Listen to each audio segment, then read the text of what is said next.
And welcome to this lecture, Providing Physical Therapy Services under IDEA. My name is Kendra Gagnon. I am a pediatric physical therapist. And so today we're going to cover some of the key components of the Individuals with Disabilities Education Act, also known as IDEA. We're going to discuss the role of the physical therapist and physical therapist assistant under IDEA Parts B and C. And we're going to compare and contrast models of physical therapy service delivery provided in medical versus educational environments. So a quick historical overview of sort of this idea of educational services in physical therapy practice. In 1975, Public Law 94-142 was called the Education for All Handicapped Children Act. And this is really the law that established free and appropriate public education for all school-age children. So this is kind of the moment in time where we started to recognize that we needed to provide education for all children, and children with disabilities should have rights to the same free and appropriate public education that all children should have. But we still had a long way to go. In 1986, the Education for All Handicapped Children Act was amended through Public Law 99-457. And this is when the birth to 3 population was added, what would later become Part C of IDEA, which we're going to talk about a little bit later. So we started to provide services not just for children who were in school, but also for infants and toddlers as well. In the 90s, the law name changed to the Individuals with Disabilities Education Act, and so this is where we get IDEA now, and that's really when IDEA began as we know it. And the most recent reauthorization of IDEA occurred in 2004, so it's been kind of some time ago, but it's still the law that we practice under when we provide physical therapy services for children in public school settings. And so just to kind of back up a second, I did want to just kind of talk about this idea of the difference between medical and educational models of physical therapy. And this is something that I think is really fits when we talk about pediatric services, because really pediatrics is really unique in that we are the only practice area in physical therapy where services are provided under educational law. And so, you know, in other areas of practice, you learn about the medical model. And pediatric therapists work in medical models as well, and pediatric physical therapist assistants. We work in pediatric hospitals, in inpatient settings, in outpatient settings. And much like those other medical models, those settings are regulated by healthcare law and insurance policies. Therapy is provided to address those medical issues. It's medically necessary services that assist the child to be as functionally independent as possible. And really, in terms of eligibility, there aren't these eligibility standards. Anyone can receive services so long as it's deemed to be appropriate by the professional, and often that they have some way to kind of pay for or access those services. Now, by contrast, educational therapy is regulated by education law, and that's what we're going to talk about today. The philosophy there is that services must be educationally relevant. So this one is the one that gets really sticky for people, because often kids have medical issues. Let's say they have some gait abnormalities or some range of motion deficits, but if it doesn't impact their ability to access their education, to participate in school, it's not addressed in school-based PT. So really, therapies in school are provided to assist a child to benefit from their special education. And so it's very focused on that context. And eligibility is very strictly defined under these models. Children must have an educational disability first and foremost, and then they must demonstrate a need for the special expertise of physical therapy. So we're going to start by talking about IDEA Part B. So today we're going to talk about Part B and Part C, and it's really important that you understand kind of the difference. So IDEA Part B is public schools, elementary schools, high schools, and public preschools. And this law establishes free and appropriate public education, sometimes called FAPE, for children age 3 through 20 years. And you might be thinking, or 3 through 21 years, excuse me. And you might be thinking, well, wait a minute, school starts at 5 and we usually graduate at 18. And that's true for children who aren't receiving services under IDEA. But IDEA guarantees free and appropriate public education for children with disabilities from age 3 through 21. So you'll have public preschool programs for 3 and 4-year-olds. And when kids get to the end of their schooling, they can opt to stay in school and through their 21st birthday. IDEA requires that children be served in the least restrictive environment. So that really means that to the maximum extent possible, children with disabilities are educated with children who are not disabled. Related services is something that's super important for us to understand. Related services, we are a related service. So speech, occupational therapy, recreation, psychology, all of those things are related services, and physical therapy is a related service. So that means that our services may be provided as it's required to assist a child to benefit from their special education. A child can't receive PT under IDEA just because they need PT. They have to require special education and then require physical therapy services to participate in that education. IDEA Part B also provides assistive technology for children with disabilities. So for us, this may come into things like gait trainers and standers and orthotics.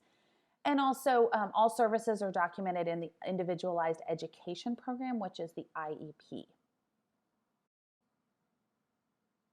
Another important thing to understand about IDEA Part B is that evaluation is defined very specifically and differently than how we define evaluation in PT practice. So if you've studied the guide to PT practice, you know that evaluation is the process of sort of making meaning of the examination findings in PT.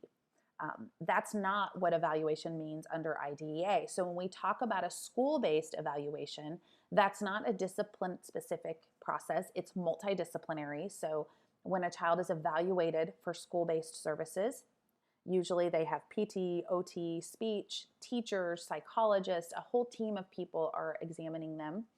It's done in natural environments. So if we can do it in the school setting or bringing them into the school setting or go to them in whatever setting that they're in currently, so that might be childcare or a home setting. And these last 2 points are really key. The evaluation is conducted to, quote, assist in determining whether a child is a child with a disability. So the evaluation is a multidisciplinary process to determine eligibility for special education, not for a specific service, but for special education. And under IDEA Part B, in order to be eligible for special education services, a child has to fall into one of these categories. And I wouldn't expect you to kind of memorize or know all of these, but it's just a really important point to understand that the evaluation process under Part B is a multidisciplinary process that then determines whether a child falls into one of these categories. And if they do, then they're able to get special education services. And then once we determine the child is able to receive special education services, then we put together an individualized education program, which is developed by the team, reviewed and written yearly. And that's when we decide then what services the child needs. So the evaluation doesn't necessarily determine the services, the IEP process does. And the IEP includes a present level of performance. So we talk about what can the child do now. We talk about, we have to include annual goals. So the only goals that are in an IEP are goals to be achieved within the school year. Sometimes physical therapists and physical therapist assistants work on shorter term goals, but those are usually part of their own supplemental record. They are not part of the IEP. The IEP only includes annual goals. There's a description of how progress will be measured. For us, usually those are, documentation and observation, and maybe some outcome measures that we use. We might use something like the school function assessment. And then the statement of special education and related services to be provided. So that's where we note whether or not that child is going to get those PT services. And for children who are ages 16 and up, we have to include a transition plan to discuss with and the child starts to attend the IEP meetings at that point. So we start working towards transitioning to adult life. In terms of how physical therapy contributes to the IEP, again, physical therapy services must relate to educational needs and must be required to assist a child to benefit from their special education. Physical therapists and physical therapist assistants then actually work on annual academic and functional goals. So again, we work on those long-term goals that are to be achieved over a school year. And I already mentioned this, but short-term objectives are not part of the IEP, but may be part of the physical therapy record. And again, the IEP is what's in the IEP is dictated by federal law and has these very specific components. Your state laws and state practice acts may require different and additional documentation, and that's fine. That's just not contained in the IEP. Physical therapists and physical therapist assistants often include their documentation in a separate record. So this is just kind of a sample of what an IEP may look like. This is an electronic IEP. This is actually the school district where I work. And so I just pulled a screenshot and de-identified our therapists here.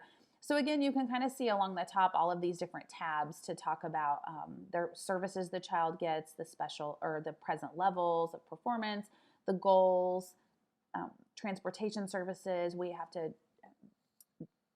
to talk about how the child's regular education participation. So remember that least restrictive environment, because we have to document that the child's being educated in their least restrictive environment. We have to talk about how often they're with their peers without disabilities versus their peers with disabilities.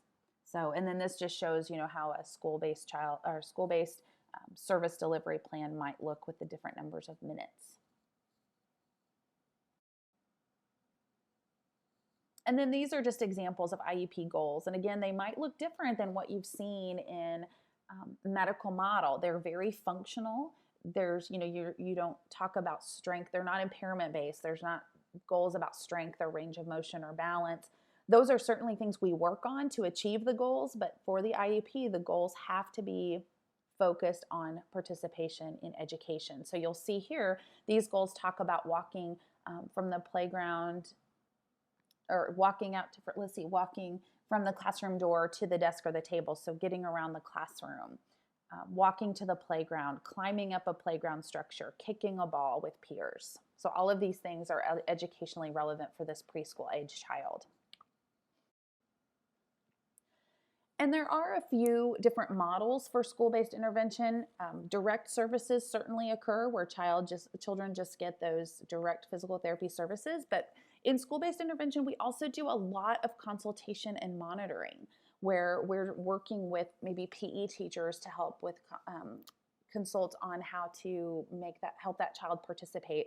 Or we might just kind of help set up some modifications and adaptations for accessibility for a child in a wheelchair at the beginning of the school year, and then monitor them and kind of just pop in every so often and make sure all of that's going well. So there's a range in the way services may be delivered. There's also a range in how often. So, children may get services multiple times per week. I would say that's probably more rare.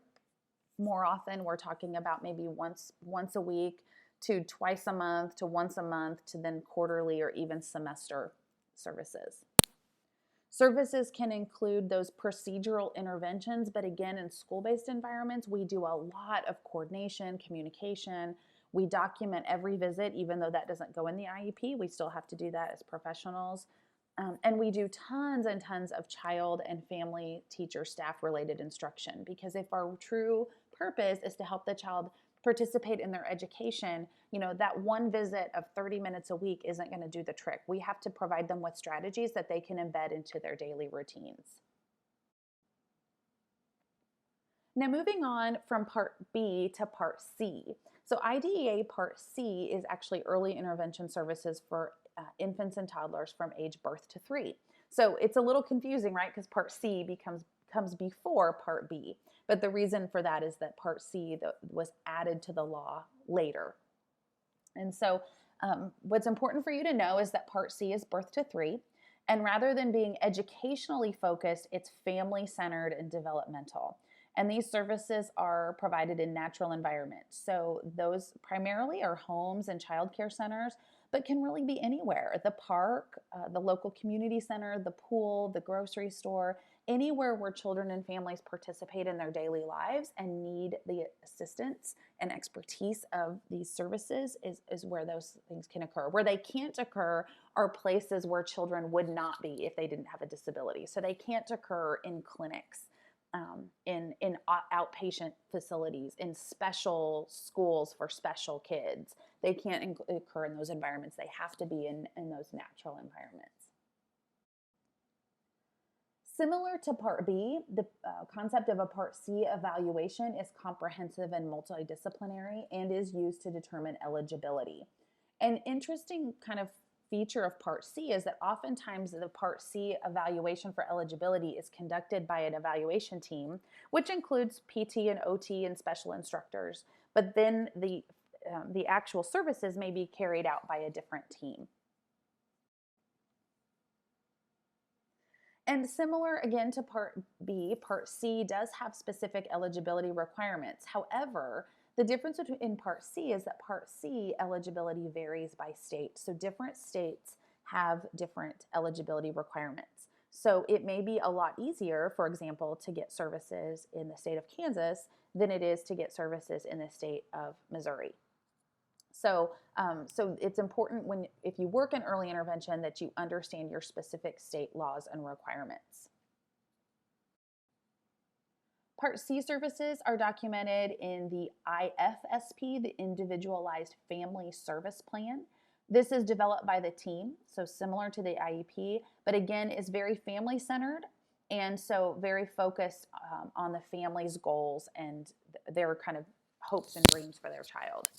The IFSP is reviewed every 6 months and must be completely rewritten yearly. And it includes the child's present level of development, family resources, priority and concerns, measurable outcomes, the statement of services, the natural environments where the services will be provided, and then a transition plan for when the child turns 3, how are we going to transition them to maybe Part B services in an early childhood preschool setting. So again, lots of similarities here between the IFSP and the IEP, just kind of that more kind of family-centered developmental birth to 3 focus. So I've already kind of mentioned this, but the IFSP must be family directed and the recommendations must be consistent with information obtained in the family interview. It needs to be strengths-based, to use lay language. This is a document for the family, and to be flexible. So again, a big difference here is that in the IFSP, in Part C, the family really drives the process and is the most important part of the process. When the child transitions to Part B, to school-based services, the family is certainly still very critical and part of the team, but the services become more educationally focused and it isn't completely driven by the family anymore. So that is sort of a shift for lots of families. When delivering Part C interventions, they must support family outcomes.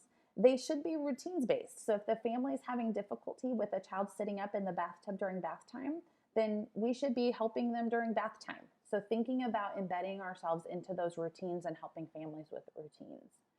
They may address play, socialization, caregiving and self-care, environmental adaptations, and provision of assistive technology. And in providing Part C interventions, you're going to be providing adult-directed learning opportunities, so family and caregiver education and child-directed activities.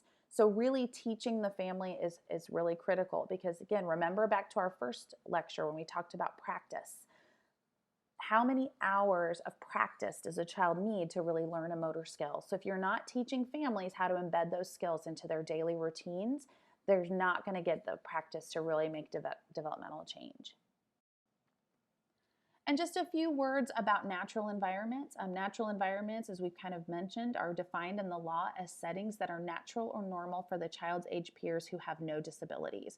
So Part C services have to be provided where children live, learn, and play. This can include family life, community life, thinking about the physical environment, and also daily routines. So you can be really kind of creative and flexible. You can be providing services in kitchens and bathrooms and playrooms and bedrooms and yards. You can focus on eating and bathing and reading and walking, doing laundry, gardening, birthday parties, traveling, visiting family and friends. All of those things can be part of those natural environments. And then finally, thinking about transition to Part B services, transition planning is a part of every IFSP, but there's a very formal process that starts at age 2 where the Part B program, so the school-based program, holds a meeting with the Part C program and kind of starts the handoff process. And the child transitions to Part B on his 3rd birthday. And then this is just a slide that might help you kind of keep things straight between Part B and Part C. Just kind of outlines all the different things that we talked about today and puts it all, kind of the big important points in one slide. So that ends our lecture today, and thank you for listening, and I'll see you next time.